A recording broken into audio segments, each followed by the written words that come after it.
All right, let's see what we do here. This is going to be a Talking in Stations Thanksgiving special. I'd like to welcome you to the show. We have a huge amount of guests. Most exclusively, we have CCP Nagwal from CCP, Crowd Control Productions, and he's a dev on the 5.0 team. So we're going to ask him some questions about development and maybe get into some economic theory and stuff. All right, so let's say hello. We're going to say hi first to Apothny. We'll go in alphabetical order, and then we'll come back to CCP Nagwal. We're going to skip you this first round. Okay, how's it going, Apothny? Pretty good. Just getting over the flu, and I released the first in a series of really cool articles I'm putting out about the Alliance tournament, which I know you love so much, Metal. Good. We can. You got to work me. You got to win me over. So I think I'm ready for that to happen. I'm working on it, dude. All right. Thanks. Apple Pear is here too. Hello. How are you today? And we have, of course, Carneros. Good morning, everyone. Good to be here. We have Le Routier. Hello. Thanks for having me. And Roden is here. Hey, good morning, everybody. We have Seamus Donahue from Eve University. Good morning, New Eden. And we have Tuzi from Goonswarm, who is the logistic expert there, who runs the logistics department. Hello, good morning, everyone. And you call that G-Soul, right? Yes. Good. Okay. And of course, we have CCP Nagwal. How are you doing today? I'm great, thank you. How are you guys? Good. I can see it's dawn because the light behind you is nice and orange. Am I wrong? Is that a volcano? You were wrong. It's the beginning of the winter, so it's always like this. Oh, really? So it's not even evening. I thought I was going to make a joke that you're on the other side of the world, but No, it's 3 p.m. actually, and it's been like this since 10 a.m. and it doesn't change much. oh, wow. I forgot about that. You're far up north. All right. Well, this is really cool. Thanks for coming on. Before we start, I do want to talk about Iceland. I heard there was first of all, some good news, I think. That is that over Thanksgiving dinner, we were talking and we said, yeah, why don't we go to Iceland? How about in April? And so we kind of agreed the family would go to Iceland for April, which means I could attend FanFest, which I've never done before, which would be great. And so that's kind of where we're at now. And then last night we heard there was some tremors in the volcano. So now those plans are in jeopardy. That kind of happens all the time, so there's no real worry. Sometimes worst thing can happen. It's gonna spit out some smoke and cancel all the flights, but not usually. All right. There won't be a full-scale eruption. The CCP won't arrange it as some kind of special effect. That would be nice. Oh, that's good.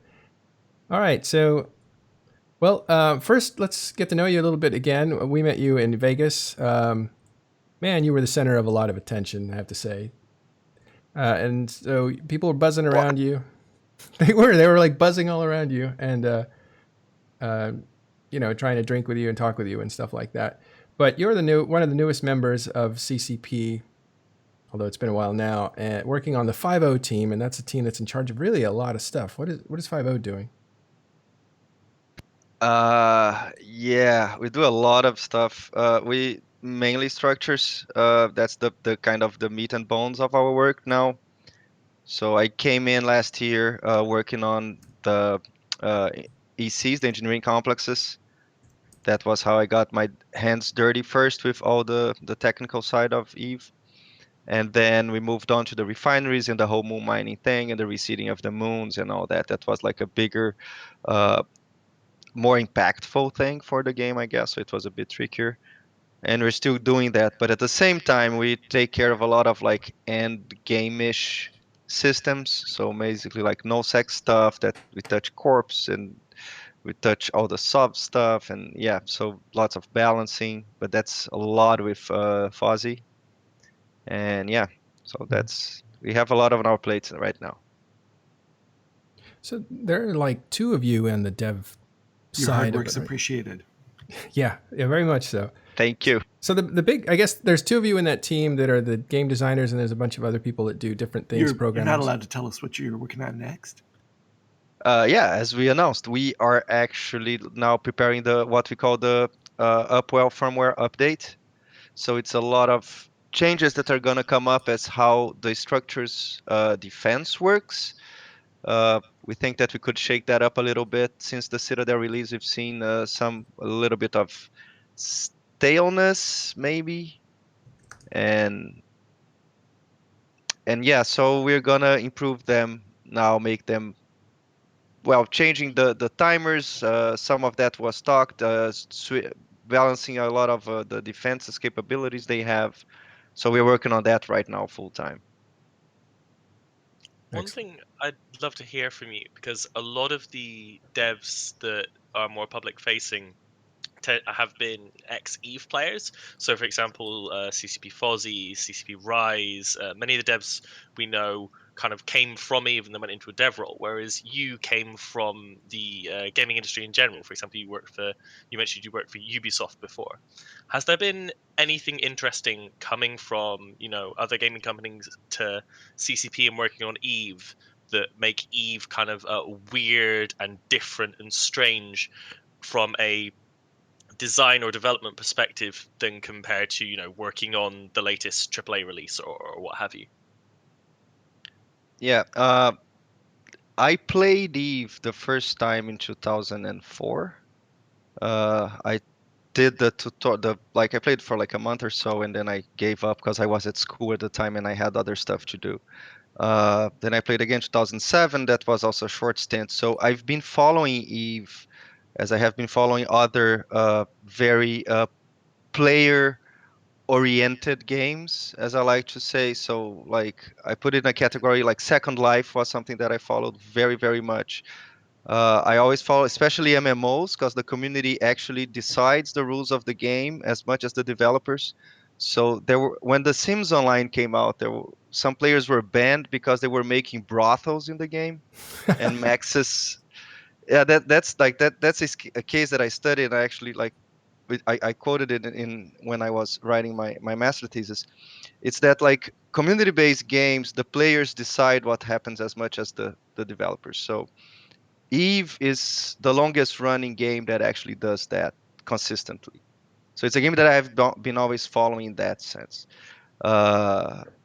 So that when I came, I was really excited to work and to see how people thought of that and how that was planned. And it's really interesting to see how it works internally as a game development company. Then it's like, even when I was inside Ubisoft, it's like every team has its own way of working. Every project has its own way of working. In the end of the day, it's a bunch of code, a bunch of discussion, a bunch of what ifs, and trying to figure out what's going to be fun and hitting our heads against the wall in so many different ways. So it's just another place. But it's a very nice place, very good place to work at. And there's a lot of smart people. So it's very, very much fun. In the community too. I mean, you're up against some pretty smart players, I bet. I don't even comment on the players. It's not. Yeah. Please never look at Reddit. Please don't. We like you. Yeah, Please stay. Well, not Reddit, but some not so smart players too, I'm sure. I've read Reddit once and then I kind of. Yeah. Good choice.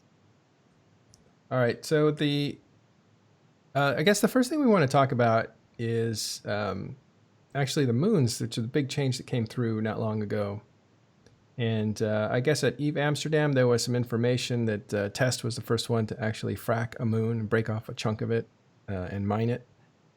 So how's that been going? Because it's been a couple of weeks now. I know it's super early for this sort of mechanic, but because this is going to take a long time to really play out. But what have you been seeing so far that you can talk about?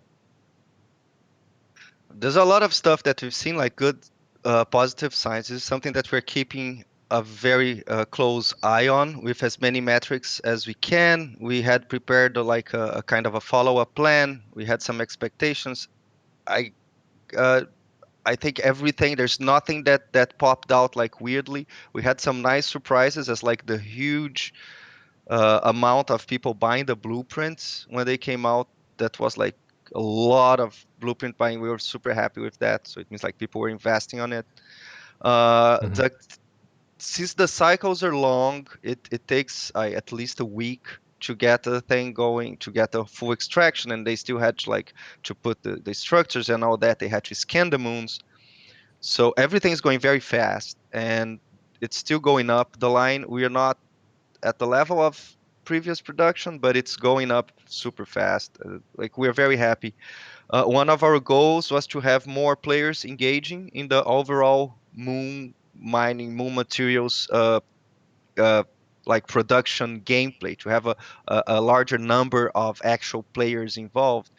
And that's something that's huge now. Like we see a clear, like gigantic, like orders of magnitude higher players, number of players engaged in the activity. So like we are very happy for now. You mean you're getting more players doing this thing than were before? Yes, exactly. From controlling the thing, from the mining the thing, from the reactions and all that. You just need more people. Before it was one guy, now it's a groups at least. So Yeah, and we've heard some mining operations get disrupted and killed while they're trying to get the ore out of the new moon minerals. Or the there's new that too. asteroids. That friction is kind of something that we are hoping it's gonna happen, but we're not really like that's not like the thing right now, but that's great. Like as soon when it happens, we're like super happy. Yeah. So, did you guys have to make up for a lot of basically shortages in the market and stuff? Did you guys put in a ton of extra moon minerals in there and stuff to make up for that? Because it's harder to get, takes more people to get. Or are you welcoming the shortage? We don't go into that kind of market manipulation. Really, it's not our jobs. We kind of let the thing go. Some of the things we knew is that there are huge stockpiles of those things, so we're quite confident that the market's gonna even out. So some oscillation is necessary. It's gonna happen. Like the price are gonna go down, maybe get depressed. But what I learned is that EVE markets are very smart and very fast. So it's like any stock market or any economic market. So once you get the rumor that the news is gonna come out that something's gonna happen a month from now, the market adapts and adjusts on the day of the information, not on the day of the actual fact. So things adjust very fast before, and then when the thing happens, there's no change at all on price or anything, or like minimal changes, because people like they predict very well. Players, they're very good at that. So we keep an eye and we just let things go, unless something like huge breaks or anything. But it's there's no signs of that.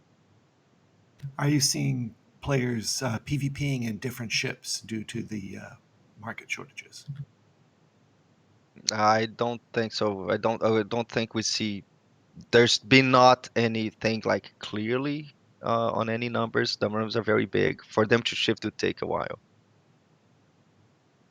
Apothene, do you One have of the something? questions Yeah. that I always like to ask devs, usually after a few drinks at Nora, is if you were given like a week or 2 weeks or a month, and CCP said to you, "Hey, CCP Narwhal, here, have a week, 2 weeks, a month, and a personal coder and a personal game person focused on game design, and you can kind of have your own little team. What would you like to spend like a week to a month working on in terms of like whether it's a game system in a mechanical sense or kind of an overall idea? Is there anything that like you're kind of chomping at the bit to go, I'd really love to work on this, and you're not allowed to choose what you're already working on 5.0? I would I would ask to have the APIs to have read and write functions. Nice. And for those of us who are not tech savvy, what does that entail? That means that potentially from Eve Central you could actually place buy orders instead of just looking at the market. Holy crap. That's too OP. Don't do that. That I can already see the potential for botting on that one, unfortunately. What would be the purpose of that? Yes, that's 1 day job. The other 29 days would be blocking the botting. But as you said, that's Nora after a few drinks. Well played, sir. Well played. But go into why that. Expand on that. Why would you want the API to be able to write out into the real world? But maybe you, Tuzi, maybe it's also for you time to chip in a bit as being from GSOL and seeing your side from what's happening with moon mining. From maybe you can fill in what you have seen in the last few weeks. Well, I'm not going to comment specifically on, like, say, for instance, how many refineries we've deployed on moons or what we think the distribution is or what we've seen with scanning, because we think we are currently one of the only organizations that have as big of a picture of how things are in New Eden. There may be some other very big alliances that have scanned as many regions as we have. So I'm not going to talk about those specifics, but I will refer back to the Reddit post that I made prior to Lifeblood, where I speculated that there is going to be huge market disruption over the next months. And I kept couching my post and saying that I thought it would be like a 60 to 90 day, maybe 120 day time frame. I'm now convinced it's going to be longer than that. I think we're going to see this disruption into middle of 2018. And the reason I think that is I've seen a lot of movement in the Moongoo market in JITA, especially in the last 2 weeks, showing that so Lifeblood happened very closely after the patch came in. A lot of different markets of goo tanked, which was surprising to some people because they're like, what's going on? Shouldn't people be buying, not selling? And we quickly realized that, it's all of the people with reaction farms, tower farms of hundreds of towers that are either too lazy or too living under a rock to understand what's going on, and they've tore their towers down, within 48, 72 hours after the patch, and they're just dumping their excess goo on the market. And so prices went down significantly on a lot of them, and it's taken a couple weeks after Lifeblood for that supply having gotten eaten up on the market, and prices are climbing back up. And now you're starting to see some goos like R4s, some R8s, and some R64s like Prom and Dysprosium are very thin in JITA, and Thulium has been just completely destroyed in price. It's almost up to, I think, around 50K is per unit. Sorry, my son is in the background. You can probably hear him. He's got an opinion too. Yes, he's trying to hand me something. Hi, bud. So I really think over the next couple weeks, going into the holidays around late December, when everyone's off from school, home from work, playing, and everyone has time to do reactions and do market stuff, you're really going to start to see the disruption happen in goo as those stockpiles run out. And yes, some people probably are still holding, and in fact, I'm sure are still holding large stockpiles that are waiting for those prices to come up before they dump them on the market. But I think if you are anyone in EVE that likes to fly T2 ships, you're in for a rough couple months.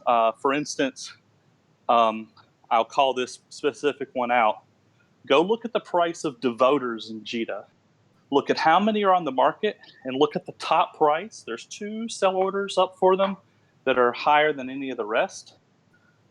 Those 2 sell orders are one of the prolific goon T2 producers that is sitting on like, I don't know, $1 trillion and a half BISC worth of T2 ships that he's specifically holding from the market, waiting for the prices to go up. And I think you'll see that there's T2 prices are going up all over the place. And yes, people have gotten reactions in, and over the next 7, 14, 30 days, those reaction intermediaries are going to start to come out, and then they'll go into complex reactions. And then so 30 to 45 days out, T2 production can start anew on the new goo. But I don't think what the current production in the galaxy, as far as how many people have refineries down, how many people are participating, is going to make up the supply deficit that's causing those T2 ship prices to go up. It's good to hear, man, that you literally validated all my market calls for the last 6 weeks. Yeah, I think anyone who has dumped a lot of ISK into Goo when Goo prices were way down, your bets were good. Me personally, I'm still holding on to mine. I think the prices are going to go way higher. What were your market calls, Roden? Why don't you talk about those? It was literally just as Tuzzy there played out. I called out very unintuitive market behavior for raws right before the refineries, and right now they're really just seesawing. The only thing is I don't import or export moon materials, so I'm not really in that market. By the time I see it in JITA, the patterns are incredibly. They're definitely not like soft patterns. They're up one day, they're down one day. But right now, you see a very cyclical pattern for the racial carbides. And once you see that for the carbides, that will in turn happen for the racial plates, and from the racial plates all the way to the Tech 2 ships and modules. So if you're a guy who plays the market and want to really go lazy mode, like watch the raws. When you watch the raws, you can realistically make calls further down the production line. Well, it's not for CCP to comment on all this market stuff, but do you think we're going to destroy the world in EVE with your moon changes? No, I think that's healthy market gameplay speculation. That's the whole point of it. Yeah, I mean, Please continue. you get a lot of folks kind of like going, "Oh my God, the game is dead. T2 materials are going to be so expensive." Like, well, if you think about it, everything else around that whole ecosystem will actually go up. So it's like the cost of living going up as a whole. Does it really matter in the end? Well, ultimately, I don't think so, because at the end of the day, people want Tech 2 stuff. People want to fly the bling. So. I mean, you could argue that either T2 stuff is getting more expensive or T1 stuff is getting cheaper. Well, yeah, it's just interesting when you hear those numbers, trillions in T2 ships and stuff like that, like the vast wealth that's concentrated. That particular producer does exclusively T2 production, and he stopped putting his ships that he's been making on the market like almost 2 months before the patch hit. So he's been sitting on his stockpiles for a while now, waiting for this to happen. It sounds like it's paying off pretty well for him. Yeah, I mean, it definitely helps to have certain values be visible in CC. So I don't know if that's something that CC wants to continue, having market-related stuff like be very, very visible in CC.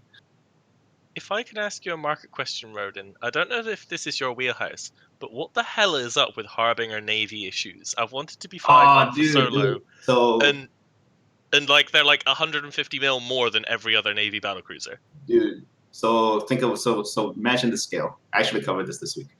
So Amarr Faction Warfare has been in tier 1 for the better part of a year and 4 months, somewhere around there. So during that time, you do have a lot of folks that will just literally hold on to their LP.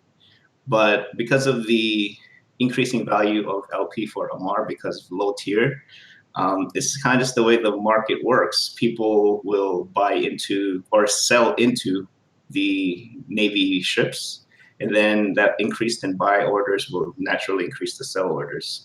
That's definitely going to continue, because I don't really see Amarr getting out of tier 1 anytime soon, to be honest. So that's quite normal, because Slicers this week was selling for 25-30 mil on sell side in JITA. Jesus, dude. So the moon mining, though, is doing, looks like pretty well in nullsec, at least from the people that I talked to in NC. What about lowsec? Did we talk about how they're getting affected? Because they were the ones that were the most worried about this new model. I thought they saw a lot of action from last week. That's where the one mining fleet was destroyed last week when we were on air. Oh, okay. But that was just one. Like, there could be... How many people have actually put up Arthanors or the smaller ones, the medium ones, to do some moon mining themselves? I don't really know the numbers. I mean, you couldn't tell us. I'm asking these guys if they have any. I have not seen any in my trolling around both faction warfare areas, to be honest. But then I can only see publics. Yeah, it seems like there's a shortage of information on this because you would have to like fly around and see what was being installed first of all. Then you'd have to fly around and see what was actually being produced because some of these things may be refineries. Yeah, and realistically, you're actually not going to see the breadcrumbs as far as what you can see in the market because, like Moon Goo, anything for the most part, that's such an in-house activity. Like most people don't actually take that stuff to JITA or Amar for redistribution. They use it in their own personal production lines or coalition level production lines. So you can't even judge by what's on the market. No, like to look at JITA, that's at best maybe. That's a maybe meter of health for game-wide information. It just doesn't make it there. It doesn't make it there that far. Yeah. One other thing too. We were unsure prior to the patch with how things were going to look, whether we thought that it would be better for people to vertically integrate post-patch or try to specialize in niche areas and then take their product and put it on the market to allow some other niche person to gobble it up and do whatever they're going to do with it. And I now think that it's probably better for people to vertically integrate. So I think you're going to see more of people doing their own reactions to use in their own production, and thus their reactions never make it onto the market, much more so than you used to have pre-patch. So the people that exclusively rely on the market to get some part of their production chain, there's going to be less on the market available to those people. Do you think we're in a place in the game where basically everyone must copy the Imperial model, otherwise they're just going to go extinct? I don't know about that. I think anyone who definitively says yes or no on those sorts of things are talking out of their ass. That's a hard question to answer. Because it seems like it seems like the answer is yes, they have to copy the Imperial model, But then not a lot of people can scale that way. I mean, I don't. Well, it is a successful model, but there are probably other things. I mean, the part of this game is mutating and finding different ways. Who would have known that casinos were going to trump empire building? Like, that was not seen. But because they were able to take the downtime of players that weren't fighting and make money off it, they were able to generate much more income than people who were out there actually resourcing. And then who would have thought that would get blown up? So yeah, I mean, the only thing I would probably think of concerning the refineries is how is that going to play into the current rental models, if anything. I imagine new models will come up from this. They already have. They rent out moons at a certain ones are exclusive, and some of them you rent out at a certain rate. They don't know how much you're going to produce, but they know, what 25% of that might be theoretically. So they'll charge you 25%, and if you make your 25%, you're fine. If you make 50, good for you, but it's not their problem. So they just rent out a fraction of the possibility. It sounds crazy. That's like renting a condo. I'm still not convinced the rental model is the way to go going forward. It's more like a gym membership. It's like work out What if are you the want. other options? Yeah, like what? Well, if I'm a renter, why would I want to pay to rent someone when I can just go join one of the large alliances that allow all their members to mine on all their moons? I think cultural independence might be a reason. Like you get to have your own identity and your own little slice of space. You're not tied to anybody's ops. Like you have to, go and fight the locals at a certain point, a certain time. Yeah, but okay, so you have your own little section of space, of which probably the people you rent from do not allow you to own supers or titans or build supers or titans, and you can never really grow bigger than that. Well, yeah, not everybody's ambitions are that big. Some people want to be, want to be independent. Independence is something that is more important to them than identity politics and the benefits that come with that, which is titans and carriers. Maybe they don't want any of that stuff. It's not. I have advice for those people. What's that? You're going to play EVE longer than you think, and you should have higher dreams than that. And you should absolutely dream that big. Absolutely. and whatever comes bigger than Titans later. I see so many people. So let's rewind back to last winter when the Rorqual buffs got put in, right? And then, a couple months later, the Rorquals were nerfed. And a bunch of very short-sighted people who only think 24 hours ahead are like, oh my God, this is awful. I'm selling all of my Rorquals. And then 3 weeks later, they're like, oh man, I regretted doing that. I want some Rorquals again. And then another nerf came, and oh no, Rorquals are horrible. Let's get rid of them. I've seen 2 or 3 people. I also disagree strongly. Yeah, go ahead. No, you go ahead. Okay. Yeah, I mean, taking on Conrose's point, you're gonna play the game for a long time, but the game you're playing is the people you're playing and the activity you're doing, the gameplay you're engaging in. So if just flying a big ship is not for you, then you don't necessarily have to join the biggest block and have the biggest ships. Even in a small block, even in a small thing, you're playing with these friends, and one of these days, one of your buddies is going to want a Titan bridge. I don't know. There's always plenty of Titans wherever I've been playing. I just wish people would be a little more patient and think a little further ahead than like a month ahead of time. That's asking too much, man. Yeah, I don't know if you've seen the American economy, but yeah, that's not the way we do things. Anyway, like a lot of this. Sorry, Matt. Yeah, just please. one other thing. A lot of this market speculation stuff. We told people for months and months and months and months and months. Look, this is going to happen. We recommend. I mean, I'm talking about goons. We told our own members this is going to happen. We recommend you invest your ISK in this manner. It's going to pay off like 12 months from now. And people ignored it. I mean, not. I say people. Some people ignored it until like a week before the patch. And they keep hearing us talk about speculation, and they're like, how do I get in on this? It's like, it's too late. Too late, man. You needed to do this 12 months ago and then have the patience to see it through. I know. Told you so's are fun, but not for the people listening to it. So what can they do now? Like what can they actually do? Wait for the correction. And then once it comes in, you hit that thing like it owes you money. What kind of correction are you talking about? So let's take a look at... I'm not in here. But if you were to take a look at advancement materials, just pick a carbide, any carbide. Right now, most of them are up. They're probably showing 90-day highs right now. Eventually, that's going to have to come down to probably the median for the time frame. And once that happens, you're going to have to kind of decide whether it's going to go sideways or continue to go down. But regardless of what decision you make, if you are faced with a decision of there's the ability to buy it cheaper now, are you willing to go all in now? So that kind of becomes like a personal question because it involves your own money. So there are going to be opportunities to get back in, but you're not going to get back in as well as those who were in on the first floor, you know?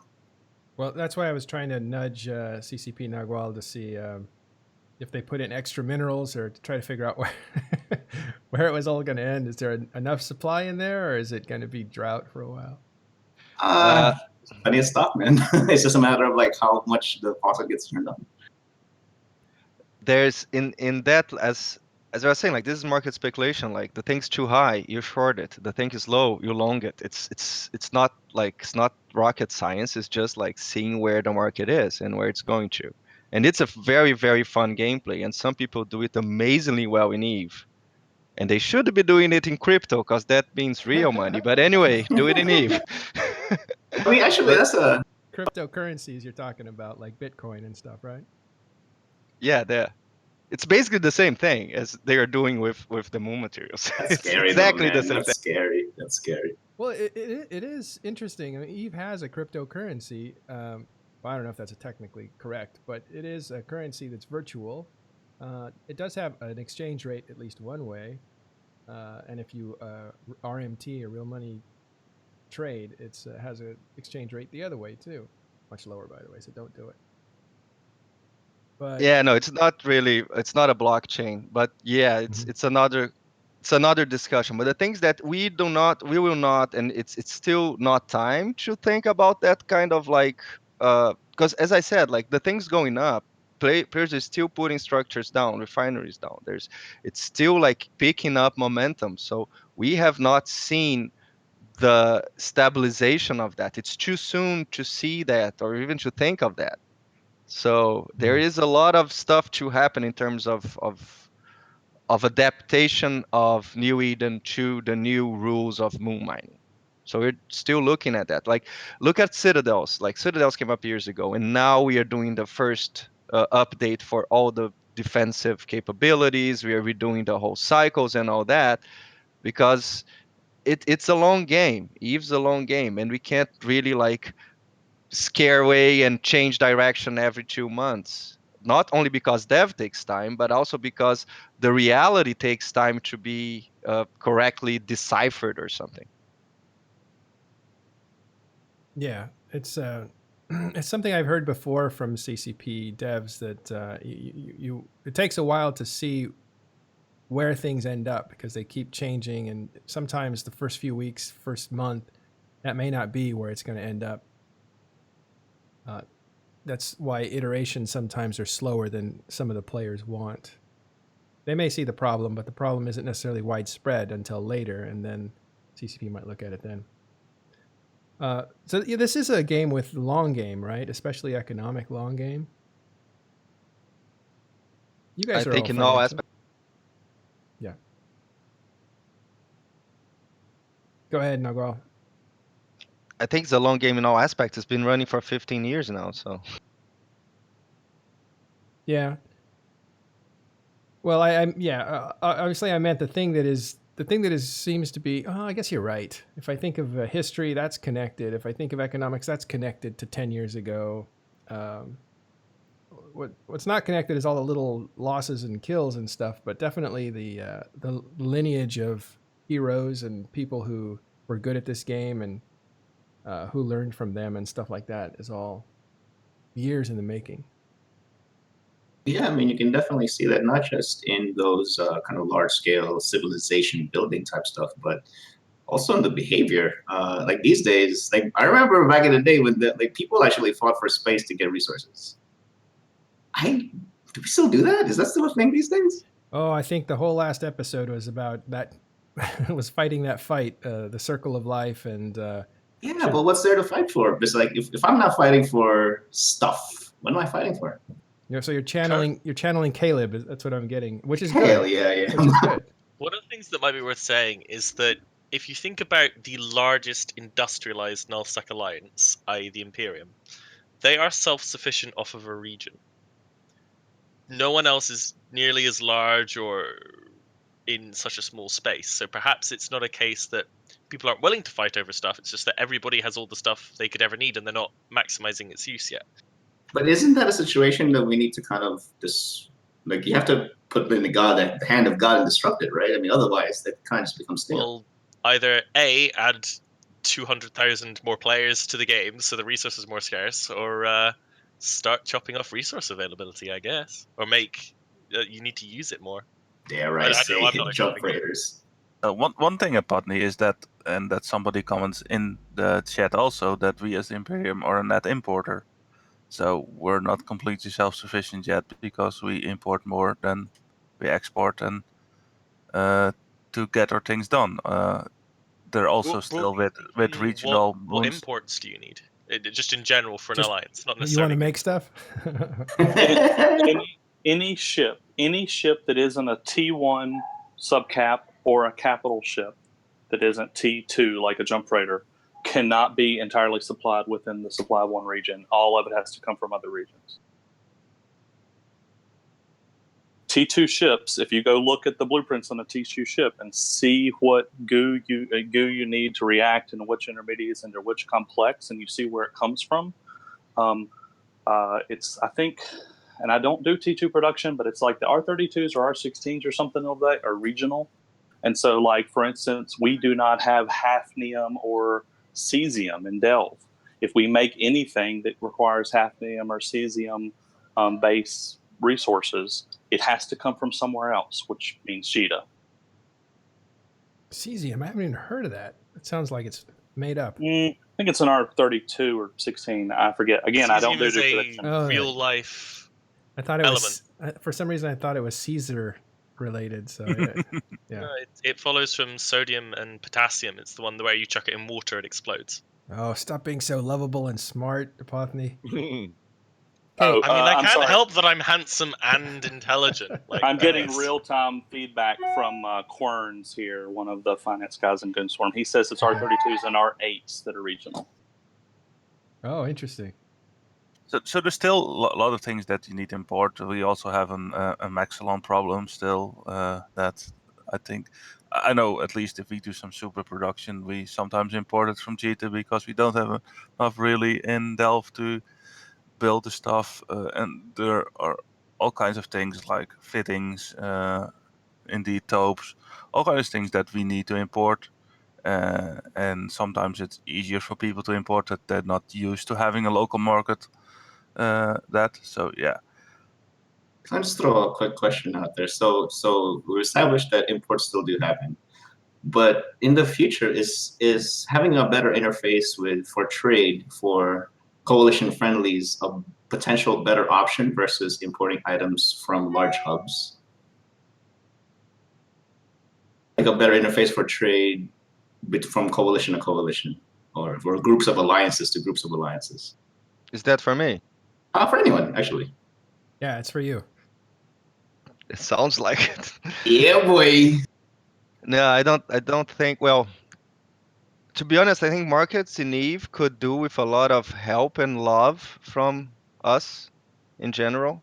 The way the markets work, the visibility of the market, the way people can play and understand the market, because it's such core at Eve.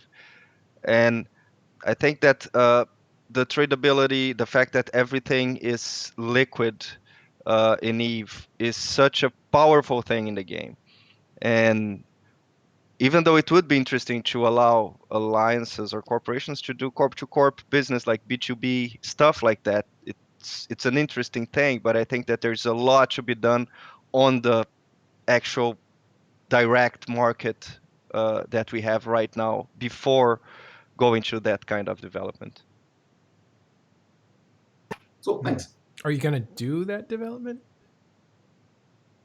It's not in the roadmap right now. Yeah. How much longer is the structures roadmap? Are we almost at the end of that road? As you mentioned, there is more stuff to come. There is also after the firmware update, we have the faction citadels that we already announced a while back, and we finally get to do them too. And then that's a little bit blurry, but there will be probably something to do with the whole jump bridges things to get rid of the pauses. But we don't know that. That's all foggy now. Mm. And you guys mentioned when you, and we're going to switch gears here and go from the moon mining to ice mining. But when you gave this a new announcement of changes that were going to come in December, said there was going to be, or Fozzie said, we'd like to get rid of jump fatigue, basically saying we don't like this mechanic. It was necessary, but we don't like it. Has there been much thought on how have you guys discussed, or do you discuss often how to get rid of fatigue? Yeah, and then we talk. We get to no conclusion because there are some rules that we have to put there. We find no better way to enforce them, and then we just say, yeah. And it's not really on the roadmap, even if you come up with something really smart and amazing, which we didn't. So yeah. So in it keeps a world. It So keeps one coming thing up, and then it keeps. You can't find a better way yet.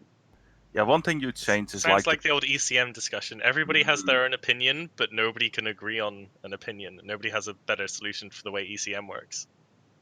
Exactly. And it's like Reddit, it's not that it's like, in the end, you see it in Reddit, right? Like people discuss and then they have like 80 different opinions and they are all kind of valid. So in the end, it's just block. And yeah, it happens. Yeah. Well, you guys said something that, though, one thing you did give people this last time is you said jump fatigue will be capped at like 5 days or something like that. And the criticism was like, well, nobody ever makes it to 5 days. That's just not, it's not anything to be happy about because it's not a practical buff, basically. So why did you guys make that, and what do you have in mind with that?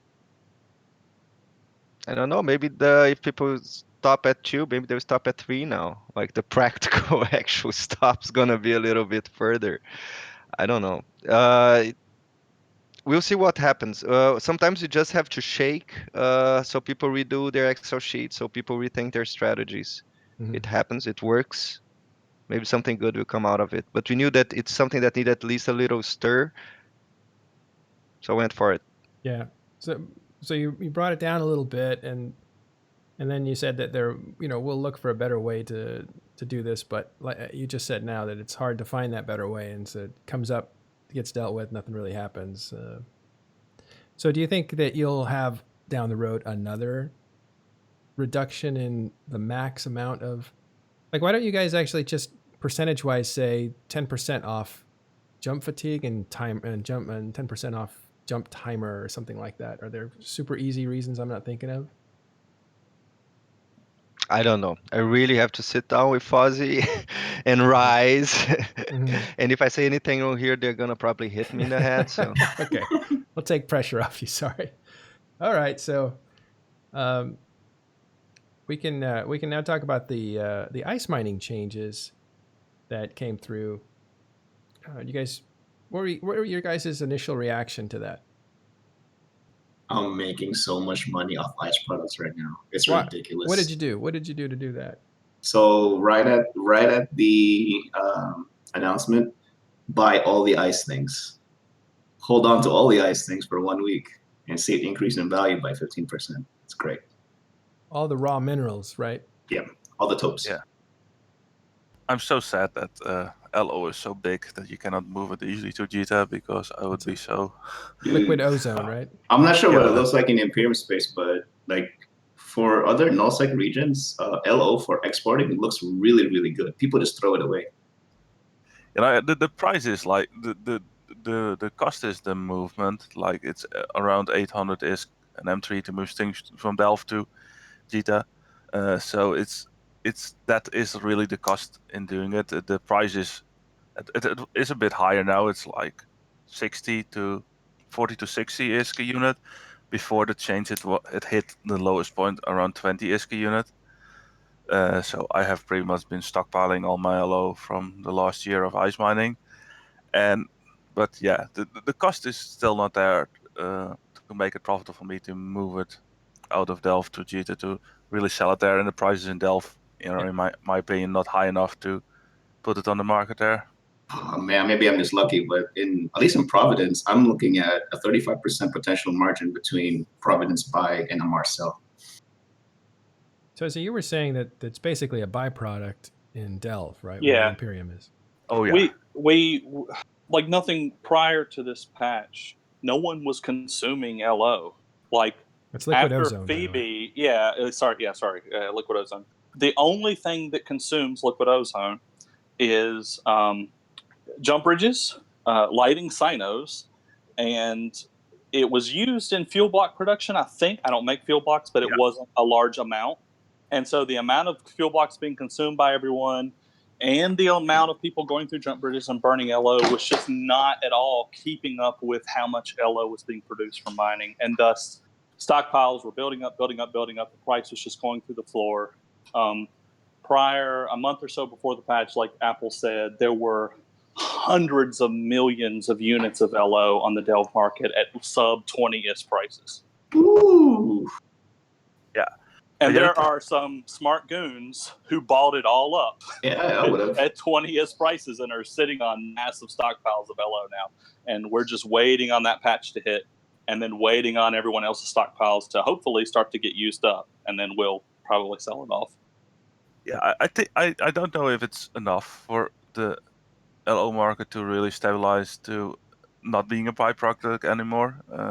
I hope it's enough. I think there might be a tweak to the amount of LO that's in all the ice belts that would help out with that. Or another thing that could help is make it cheaper, the volume, like they did with Topes, make the volume lower, that it's easier to move, to make it more easy to move, get your stuff around and get a better price. But we have to see. I'm not 100% convinced yet. Yeah, we're not really going to see until about a week into the patch proper. So yeah, you saw the day of the patch news, the devlog, like LO just went up to 300 or 400 IS per unit, and it slowly fell back down. It's where it's like, I don't know, 120, 130, 140, somewhere in that neighborhood. In Delft, it's around 60 now with sell orders. Yeah, so I still think it's going to top out post-patch somewhere around, I don't know, 150 to 250 is per unit. In Jita, I don't know about Delve because it's, hard to move. Yeah, I mean, if you're like a nullsec regional market guy, you can probably just rearrange, just reallocate your stashes of LO to make a profit. So I imagine that's another sector that prices already went up. People are just waiting for the shortages to hit so they can sell at higher prices.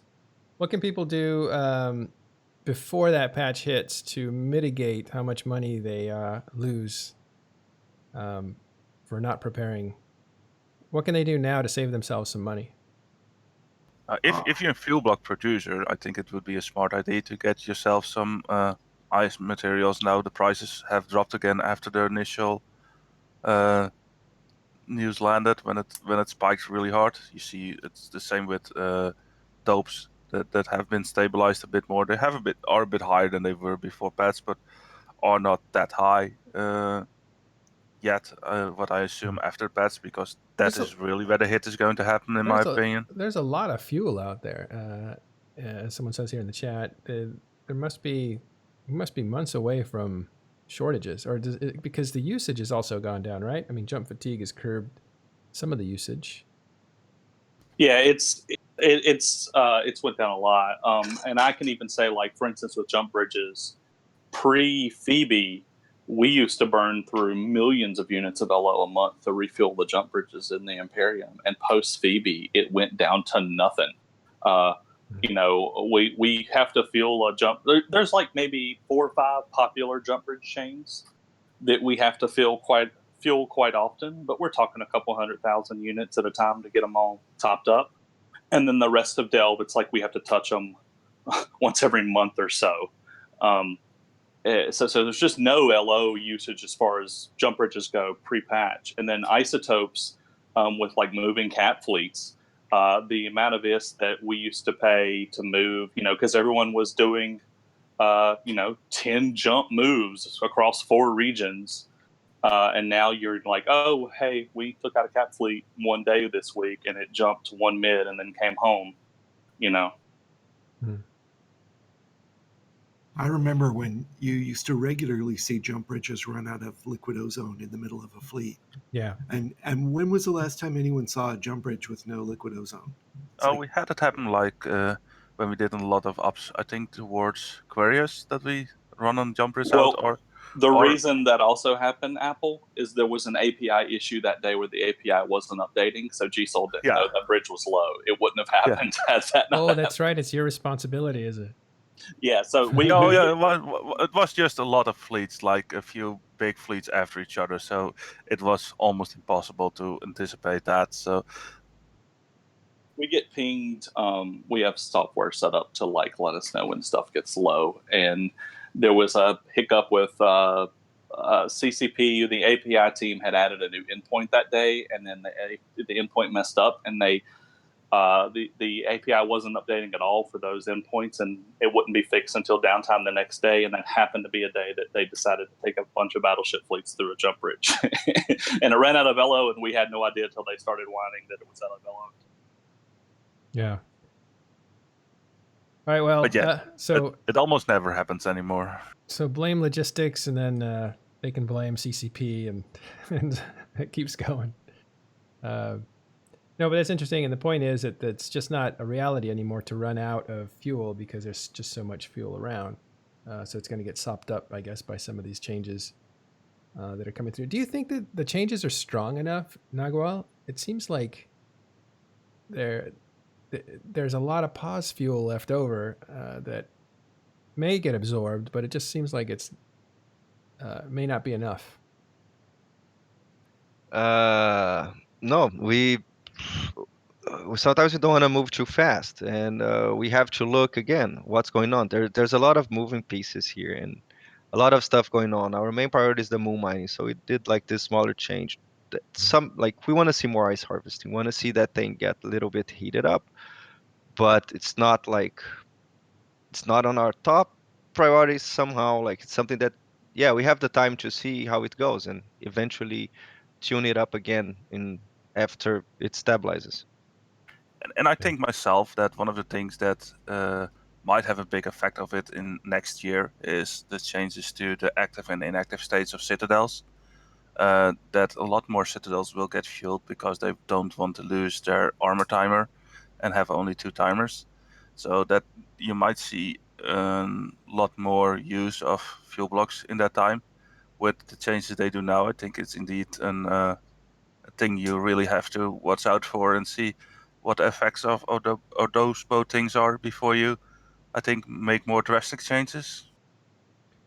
Screaming PC says they need more ice belts if you want to see it heat up. But does the scarcity kind of create conflict there, or do you get any plans to increase the number of ice belts, or even how many times they spawn now that they're no longer permanent fixtures? I don't think we are expecting soon any trouble around that because I think it's like there's still margin. There's still margin to go in that sense. Also, like there was the volume changes too, so that kind of like it's a continuation of that volume change that made it much easier to move around. So yeah, it's kind of like everything's kind of connected, right? So you got to keep all the systems like re-oil some stuff and like do little tweaks because yeah, the active and inactive states when they hit, that's going to be a big change for a lot of citadels and like ECs and structures that are out there. Oh, and I don't know, man. As a previous killer of lots and lots of citadels, I think some people will just let their citadels die. To be honest with you, they're not gonna bother. Well, that's right. You were a Citadel hunter when they first came out, which is kind of interesting. Yes, it was surprising to me how many people just didn't really care. It's like they erected it and then they left it alone to die. It's like, what? I've seen that with POSs too. Yeah, lots and lots. Well, it could be intimidating to try to defend a pause with one ship, or Citadel now with one ship. If you don't have friends, I guess you have alts, then maybe. But I don't know. I'm not making excuses for him, but if I put something up and it got attacked, I might think, well, it was fun for the 2 days that I had it, but I can't possibly defend against 2 or 3 guys. I guess if you're inside of it, they have pretty good defenses, but. Yeah, I mean, I just hope that in the future that the burden of consumption actually gets placed on the shoulders of structures as opposed to ships as far as the isotopes and the ice materials are concerned. It seems like I don't know, I guess from a market guy perspective, that seems like a much better solution versus the other way around. Wait, the other way around. So what you're saying is make the structures themselves use fuel, not just their services, which can actually be turned off and you can have it sit there without any fuel usage. Yeah, like make the main consumers of ice products be structures as opposed to like they should be like exponentially a bigger eater of isotopes versus say capital ships. Well, I guess if I mean, we're not designing the game here today, so I'm not trying to like throw out ideas or anything. But it is interesting. The fuel changes, I guess, are interesting to see how they're going to ripple down into the rest of EVE. I haven't thought about it much until recently.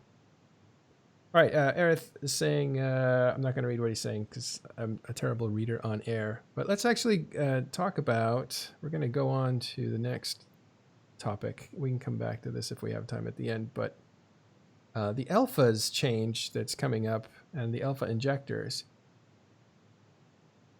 Anybody have things about that they want to talk about? Buy your Plex now. Do you think Plex are going to go up, really? Take a look at it real quick. I got you, though. One of the eternal rules of the universe, death, taxes, and Plex going up in price. So right now, you got Plex sitting at... it's a bad time to buy it right now, but it's sitting... If you can get it at like 3.1 or lower, dude, you should totally get some. Yeah. So a couple contradictory statements in chat here that I will read, and that is Aerith, who is one of the financiers from Imperium, says from a true market person's perspective, the economy is far deeper with that burden on all logistics. Considering his scale, yeah, I agree. But I have a much smaller scale than him. Yeah. I'm just a dirty Gita flipper. Well, yeah. So you're yeah, and it's Apples and interesting. oranges. You know what I There's mean? Like, different. not a lot of people.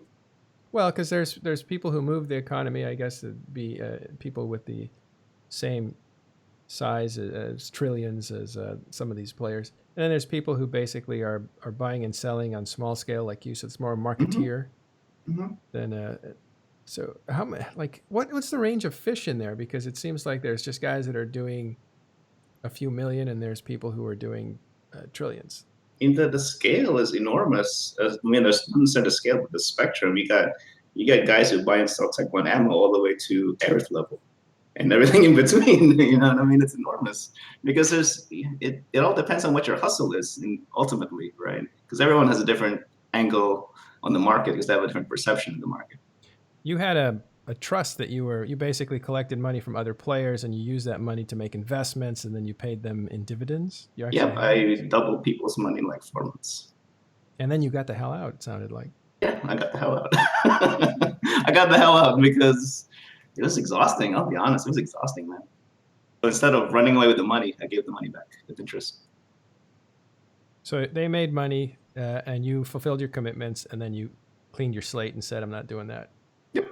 What could have made that easier? Why was that such a haul? Could have made it easier. I couldn't, like, from a personal skill perspective, I couldn't manage more money. I literally hit a skill wall, like a real person skill wall. In other words, you didn't have the bandwidth in real life to do it. Yes. Most. Nagwal, one of the things that I harp on occasionally, people have already heard this, but how do you balance the ability for people to steal things and the ability for people to be held accountable? You don't really? You just leave it up to human nature? Well, there's some fundamental laws in Eve that, like, people say, oh, Eve's like life, but it's not really. It's like super life. There is no notion of credit or of how can I say, responsibility in Eve, technically speaking, because you can always create a new account. That is a way to create a clean slate. In terms of financially, it's a big problem because we can't give you credit, we can't give you loans because you can just run away from anything you own, or you can't really like enforce these kind of things because you create a new account. So we draw the line very clearly on real life stuff. But besides that, in the game, it's part of the game the way I see it. So, but because there's no accountability, doesn't that hurt the group dynamic? Like, because you don't want to lose everything that you've worked for because it's a game of high investment, and you don't want that all to run off with some guy who had a bad day or didn't like you for some reason. That gives it the flavor, though. That's kind of a bitter flavor. You actually decide the amount of risk you want to run. You can stay in high sec and you can have your stuff and never give it to anyone, and that means you never run risk. If you do certain deals, if you run certain contracts, that's you assuming risk, and that responsibility and the outcomes of that and the price you can lose for that, it's part of the game, I believe. Yeah. Well, if I think about it, Susie, maybe you can straighten me out here. The Imperium has these financial guys and leadership, and I haven't heard of any story that doesn't go. I mean, a cartoon, I guess, going back there, but I haven't heard people running off with a bunch of money from goons. There hasn't been a huge break of trust at the leadership level. And go ahead. Ever since Mittani has taken over the Alliance, which was sometime after Cartoon had left, he's very, very careful about the people who he gives access to things. We're very, very careful. Like you need to be in a SIG and do your time and do your chores for a long time before you get promoted up to sub-director, and then you have to do your chores before a long time you get promoted to director, and there's even levels higher than director. We're very, very, very, very, very careful about who we give access to things, and usually it also involves you having to go on to goon meets and meeting people face to face in person and building relationships. So we have to trust you before we give you that access. Yeah, and that's been, I think, the case for a while. When you were establishing relationships with Russians, you actually met them in real life to suss them out, I guess. But there's something else at work too. It doesn't seem like the people who'd make it at the top levels of leadership are anybody who's in. Doesn't seem like they're anybody who has anywhere to go after leadership in Imperium, basically. Like they're maybe independently wealthy in real life, or they're there's no like second act for them. Like you just look at Aerith. Why Aerith would never defect? Where's Aerith going to go? Where does Aerith? Who would take Aerith? Well, what does he know? It's not who would take Aerith. It's like, what is there else in the game other than what he's already doing that he would want to do? There isn't anything. Yeah. There's also an additional piece of leverage for people who aren't quite at the Aerith level, and that is the threat of excommunication from the Imperium is massive. People do not want to lose access to being in that community, and that's a very real option. And it's, yeah, that's leverage. Yeah, it's excommunication. It's the power of the Pope, isn't it? To basically say you're not part of this community anymore. Well, it's a little worse if you're excommunicated because you don't get to go to heaven and stuff like that. I've played with the guys in Data Squad going on 6 or 7 years. I'm friends with a ton of them. We play other games together. Yeah. If I ever decided I didn't want to be a director anymore, I would just step down. I wouldn't go fuck goons, because then I'm not going to be able to get on comms with these guys and play World of Warships or whatever other game. Like you're rejected from the group and you lose all access to the group. Yeah. So that's okay, and that kind of keeps things in line. Okay, and Nagual, that's I should actually say your name properly, right? It's not Nagual, it's Nahual with an H. That's how you pronounce it, and it's Mexican shapeshifter, I think, or Mesoamerican. Yeah, it's took it from a Carlos Castaneda book where he would take some peyote and stuff and see these people. That's awesome. And you're one of those people, shapeshifting? I don't know. That's neat. I thought it was the Spanish word nogal, which is actually walnut tree, but that's pretty obscure.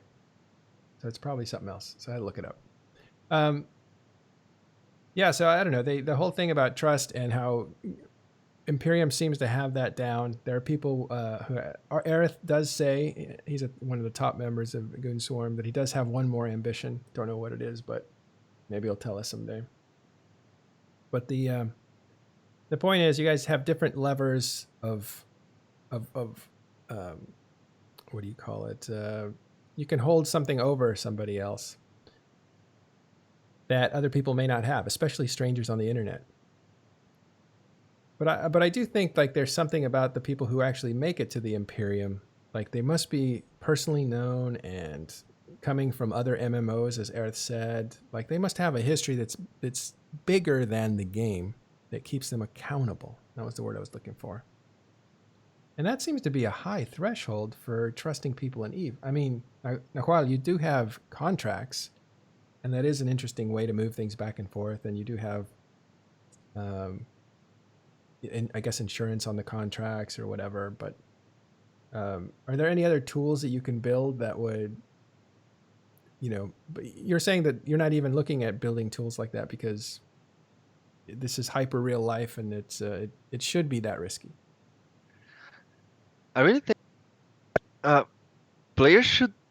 This is this is when I was saying that there are parts of the game that are like player driven and they design it and not us. This is that. Like the community defines the level of trust, and in the end of the day, trust is probably one of the most valuable assets you can have in Eve. More than ISK, more than Plax, more than like, flying big ships. Amen. Yeah, I mean, especially with that, it becomes real, like real person social play. So like for my little group, we've already established who can pay back debts, and we've already established who's got failed business practices. And that's just something you kind of just build off of. It's like, all right, these people are good to go to work with. This guy asked for 100 billion, give him his 100 billion. But it takes like faith to actually kind of get there, because you're the first few times doing that, you're really it's really no better than making a bet in Vegas, to be honest, putting money on people like that. Well, it seems like the ability to screw somebody over is a currency that everybody has at least one coin of, right? You can do it at least once, maybe more than once if you disguise yourself and come back to the game or whatever, but with a different character. But like everybody has that card to play if they're a trusted friend, basically. But there's a price tag to playing it, and it's much higher than you think it is, because there literally is nothing more valuable in Eve than your reputation and trust. Well, the thing is, it doesn't follow you though. Like if Carneros and I know each other in real life, and if I do something terrible in real life, like I can't change who I am. I can move to a different state and make a different friend, but that relationship is kind of burnt.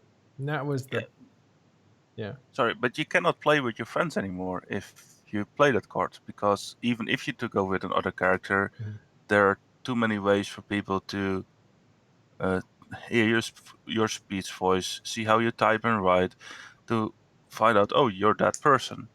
So it's very hard to impersonate somebody else within the same organization and be able to talk with your friends again that you were able to talk with. And I think that's a big price to pay for at least within the Imperium for myself, that would withhold people to do those things, because you're part of a tribe. It's your I'd say that also applies to a lot of other corps and alliances in EVE Online, yeah.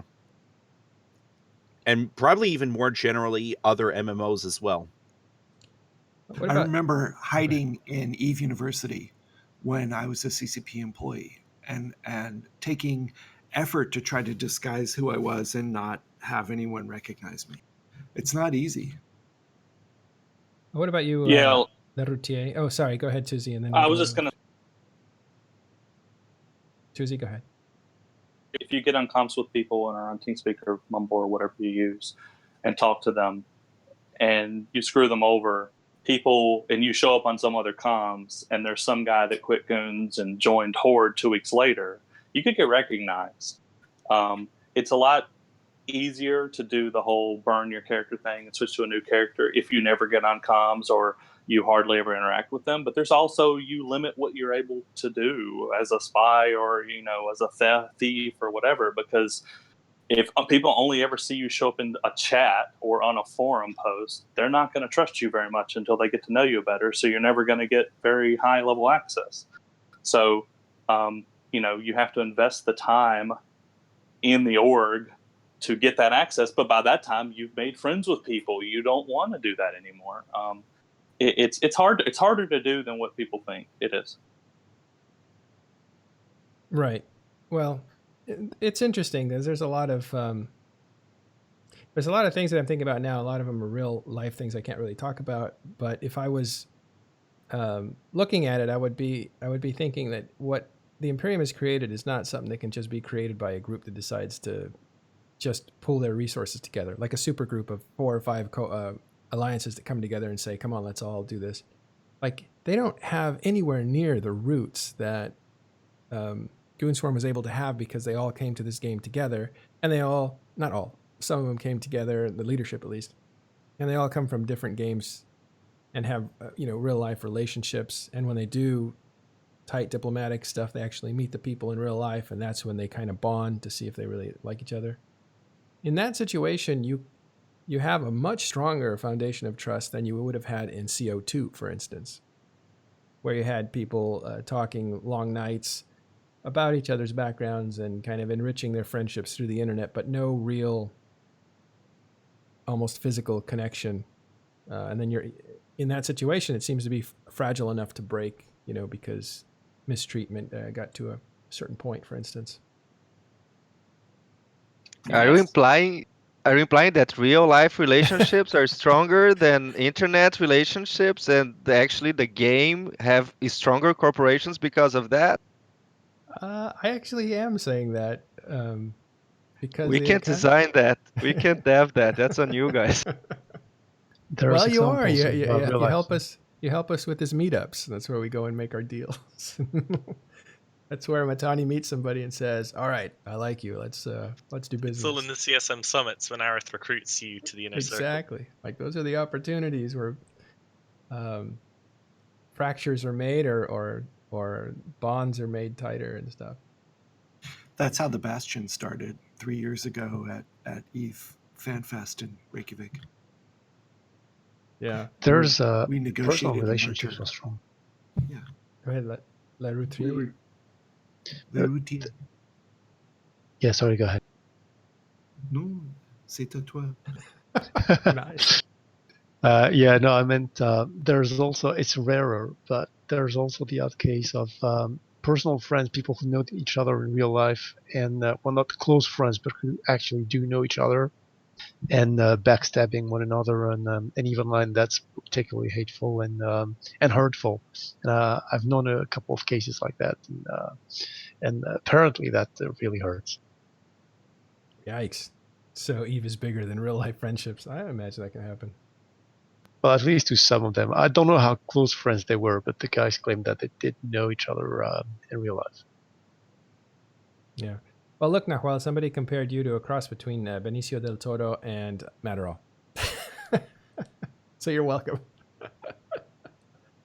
Take that as a compliment. I do. He's a great actor. He's not on any weird misbehaving list yet, is he? No, he's coming though. Trust me. Not yet. All these guys are coming. I know a lot about this. The stuff that's breaking now is some of the obvious guys, but there's also reputations, at least in LA, that haven't quite surfaced yet and stuff. And I have names, Matterall. Name names. A friend of my wife was went out with Benicio and somebody else. Who's the guy on Criminal Mind, Law and Order? I forget his name. It's a good actor, but I forget his name. Anyway, those guys have interesting stories. Wow, I got off topic. Let's actually change topics and move over to Alliance Tournament. Let's refight this, Apothene. Tell me why I should like it. Because it's awesome and it acts as a beautiful microcosm of everything that's wonderful about EVE Online. All right, let's have it. I mean, do you want that? That's like the 5-second version, and I don't have a middle ground. You either get the 5-second version or the 6-hour version. The 6-hour version is what I've recently published the first part of on Crossing Zebras, in that I'm doing a series on the history of the rivalry between Pandemic Legion and Hydra Reloaded in the Alliance Tournament, which is kind of the big rivalry of the Alliance Tournament. So if you're into StarCraft, think about your Flash versus your Jaedong, or your Nesty versus your MVP. And there is so much that pulls from very intrinsically what EVE Online is. So there's a whole load of metagaming and backstabbing and politics and people playing each other and using pawns and playing this huge political chess game. There's also, of course, the hardcore theory crafting PvP combat where people are eking the most out of every single ship. There's as well as the politics metagame, there's the spying metagame and all that kind of stuff. There's ego and culture and clashes of styles and ideas. So everything that people tend to love about EVE, when you hear big stories about it, whether this big fight happened or this big theft happened, it kind of distilled, concentrated versions of that throughout the history of the Alliance tournament, and it acts as a microcosm example that we can also watch as a form of a sport, and we can all enjoy together as a spectator sport. One of the things that's kind of sad about it is that the histories of some of these things don't ever come out because it's a much smaller set of people involved, or it tends to be. So there's less kind of leaking and going out. So one of the things I'm doing is I've kind of taken it upon myself to go back and kind of retell some of these stories, get interviews with people who kind of had to keep it quiet at the time but are now coming forward. So this morning and last night I was talking with Duncan Tanner, who is one of the head guys in Hydra Reloaded, and he's told me a bunch of stuff that has been secret until I'll be publishing it. So it's these stories are the ones that rival and equal or even better than any story from the history of Sovnal.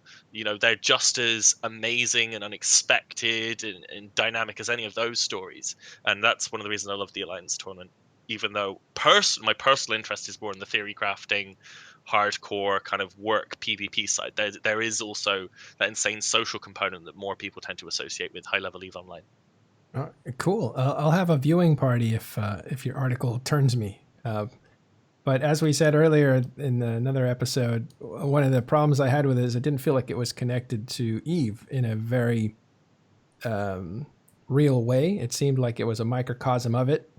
And since games spin off of other games like PUBG or Dota, they spin off of other games, that why wouldn't CCP look at doing that, spinning off a tournament play for EVE-style combat instead of calling it the Alliance tournament? Now, I was being facetious because I'm driving home a point that it isn't like the Star Wars pod race where you have wormholers almost look and act a certain way, have a certain personality, have a certain style of combat. And Apothony, you were correcting me on that, right? Yeah, so there's 2 points that I make about that. Firstly, in that there absolutely is a degree of separation between what we consider Tranquility play and Alliance tournament play, right? It's in a fixed arena, you can't drop supers on it, you can't blob the other side with more numbers, there are more artificial rules. But I think that it is an error to say that the rest of EVE Online is somehow inherently homogenous.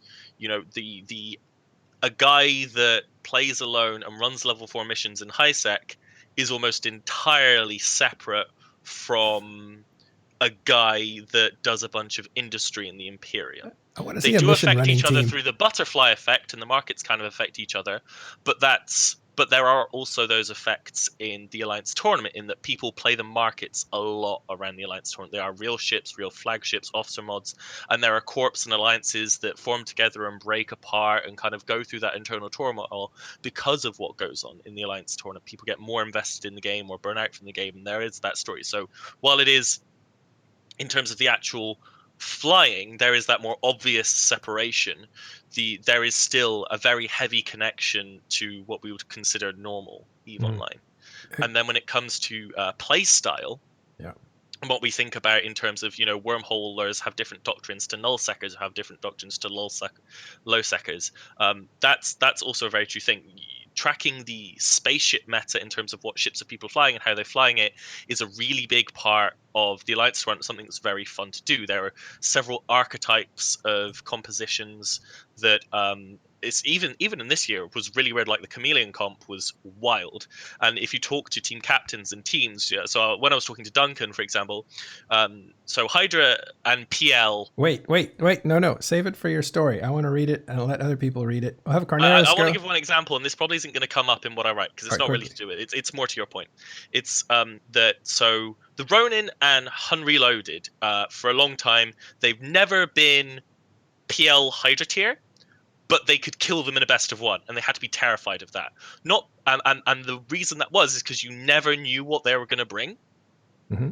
Like they were these absolute wild cards, and it's a long history that the Russian groups, especially because of that language barrier, they very much have their own meta in the same way that the Russian groups tend to have their own meta in how to run things on the Tranquility server. Although obviously the AT is also on the Tranquility server when you fly in the tournament. They have this weird branching offshoot of the meta that takes people by surprise each year, and you've always go, oh god, we're facing a good Russian team next round, what the hell are they going to bring? We might be fucked, or we might not be, who knows. Mm-hmm.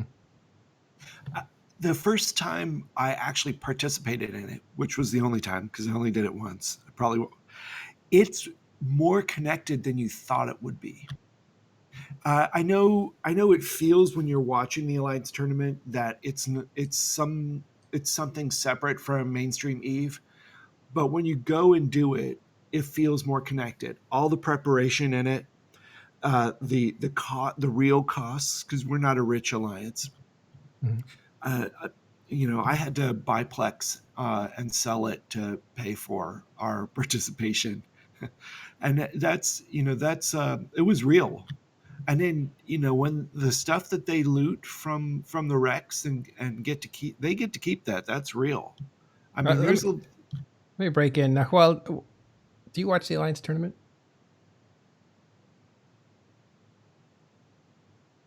I'll put you on the spot. Sorry, I'm sorry. watched... Who are you asking? Nahuel, if he watches the Alliance tournament. Yeah, I watched the last ones, not all of it. The final was really cool, but the thing is that it's very hard to follow if you're not like really knowledgeable of everything on Eve. It's very hard to follow. That's some of the things I've talked about with Bessie SM, and I've talked with guys here, is that to make it more readable somehow. But I think it's really interesting, and the whole logic of the arena inside the universe, I think that bringing it out of New Eden would actually weaken it, because the connections, even though they are indirect, the connections are super powerful, and it's very interesting to see how it rolls as like this mini arena inside the universe that's actually persistent. Persistent? You mean New Eden is persistent? Oh. Well, looking forward to that article, Apothny. If I may give a comment, the one thing Sure. I have personally with the Alliance tournament, I find it fun if I see my own Alliance doing a thing, but I don't feel really connected with it unless my own Alliance is doing something with it, or an Alliance I'm friendly with within the same coalition. And as soon as that's gone, I lose my interest really, because I just want to support the people who playing with it. And that's it for me. Like, it's nice to see sometimes some of the matches, but for the rest, it's like I'm there to support my people, and it doesn't grab me like some other sports would do, to keep even watching after my own country would be out of it. Mm-hmm. Well, no. Can't prevent that. It's more exciting if your team's in it or your buddies are in it, but it's still super exciting. I love to watch Blue Melon. I know I'll get yelled at for that, but he's my favorite that I watch. All right. Well, and it's fun to watch with friends. Yeah. Okay. So we talked about that last time. We'll probably talk about it again, but I wanted to just point out that Apothny has a neat article to do exactly what I was asking for, and that is to give a lot of that rich backstory, to give the tournament more story. So check that out on Crossing Zebras as it comes out in multiple articles. Looking forward to that. Last thing I wanted to hit was I was streaming the other day, and somebody said, "What do you make of the Chinese server closing Serenity?" And I thought, what? The Chinese close? I didn't know that. So apparently there's a big migration of Chinese players over to Tranquility, and heard somewhere that the contract was out for support for Serenity or something like that. Nahuel, do you have any comment on the Chinese server and what's happening there? Nope. Okay, didn't think so, but needed to put that out there. So what do you guys think is happening out there, and what evidence do you have, if any? What you see is like that the Chinese scarves / alliances that are there are growing and booming pretty big. You see a big influx in fraternity. You see also within other corps in other alliances, you see an influx there. You see more and more Chinese players coming to Tranquility and play here. I think a week ago or 2 weeks ago, they had like a big form up, and fraternity was able to form like 400 people. Chinese, a lot of them from the Chinese mainland, etc. So that are of course players who are pretty new and still have to get their skills up there. But it's a big potential that might have some influence how the whole Eve is doing. So I actually have not heard this story. Did the Serenity server just completely shut down? There's No. what I hear. There's a lot of rumors about that, and nobody knows exactly what's happening there. But there's at least within what I hear from is within the Chinese community, there's a lot of rumors that that might happen, or that it's not really that fun on that server anymore. Maybe a combination of both, and that like make add to each other. So less players there, so it's less fun, and people then the fear of going the server down, etc., happening there. So what you see just number wise, and I haven't had the most information about it myself, but what you see in just number wise is that the Chinese corps / alliances are growing at the moment, really. Well, Yeah, I used to live in China years ago, and I can speak some Chinese still. And I've got new Chinese players joining my alliance, and I've heard some of these rumors too from them. oh, what have you heard? Just that a lot of Chinese now are moving. A lot of mainland Chinese residents are moving over from Singularity to Tranquility. I think you meant from Serenity to Tranquility. Yeah, Serenity to Tranquility. And I can't tell if that's because they feel like they have no other option, or if that's just the current meta, or what. But there is a migration pattern happening right now. And they're taking all of their skills that they learned, and they're coming over, and they're quickly ramping up with injectors and getting themselves back into the range where they like to play. It's you can tell that they're rebuilding. They dumpstered a PL fleet not long ago. I've heard they're the future, according to Killer B, who's also, recruiting. It seems like everybody's betting there's going to be a giant Chinese influence on EVE, and it truly will be a global game. So it'd be interesting to see what happens there. Don't they have to navigate the Great Firewall of China somehow? VPN is probably all they need. No one's ever done that. Yeah. Yeah. So okay. That's all the topics I had today. If we don't have anything else, you guys. One thing I would like to say on the China issue is that currently, obviously, we have a lull in that time zone because they're not playing on EVE. So can you imagine if there's, as well as having an EU time zone and a US time zone and a Russian time zone, we suddenly get an active Asian time zone, even more than we already have with the Australians, and that kind of picks that up. I think that, as is also true with alphas, the more people you have doing stuff on Tranquility, regardless of when or where or how, just their existence makes the game better for everyone. Agreed. No more time zone tanking. Yeah, this might be the solution to that. Yeah, everyone sits there, everybody tanks their structures for Australia, and then China takes over Tranquility. There's no safe time zone to tank your structures to anymore. That's scary, man. It's amazing. Yeah. Oh, when you just change the timers for nothing, then.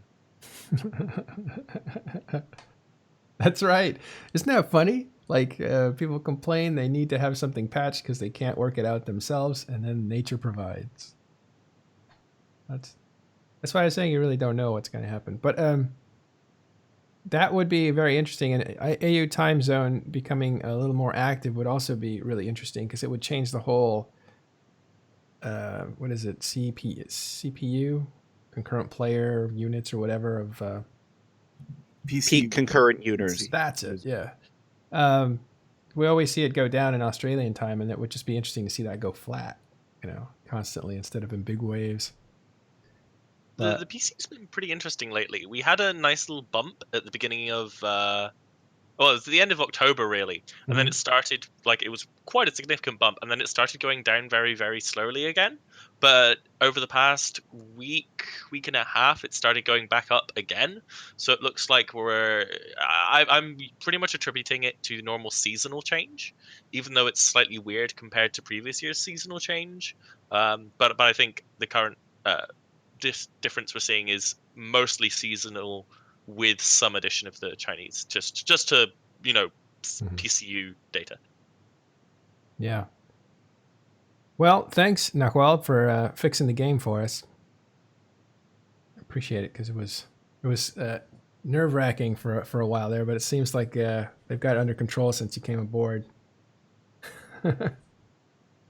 Yeah, but You're welcome. You're welcome. Anybody with me? Like at Eve Vegas, everybody was hanging around with Nahual. They were all buzzing around him. I thought it was great to see, because I was like, wow, we got welcomed right in. But yeah, it looks like you guys have a lot of fun together anyway.